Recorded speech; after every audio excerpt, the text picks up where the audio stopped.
સરકારની ગ્રાન્ટ હાથમાં આવતા જ આંખ મીચીને કામ કરવામાં આવી રહ્યું હોય છે, પરંતુ ચોમાસામાં વરસાદથી કચેરીઓના બાબુએ કરેલા ભ્રષ્ટાચારોની પોલ આખરે ખુલી જાય છે. ધાનેરા વોર્ડ નંબર 5માં સુભાષ રોડ ઉપર ફક્ત એક જ વર્ષમાં રોડના ચીથડે ચીથડા ઉડેલા જોવા મળી રહ્યા છે.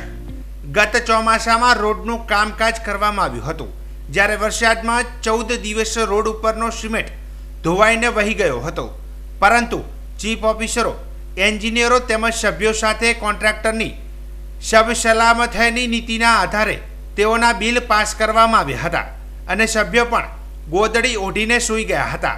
પરંતુ અત્યારે રોડ ઉપર ચલાય તેવી પરિસ્થિતિ નથી. મોટા ખાડા પડી ગયા છે, તેમજ ખાડામાં પાણી ભરાઈ જવાથી શાળાના બાળકો તેમજ બાઇક વાહનો અવરજવર તેમજ દરેક વ્યક્તિને મુશ્કેલી પડી રહી છે. હવે તાકીદે નગરપાલિકા આ ખાડા પૂરીને ભ્રષ્ટાચાર વગરનું સમારકામ કરવામાં આવે તેવી આ વિસ્તારના લોકોની માંગ છે.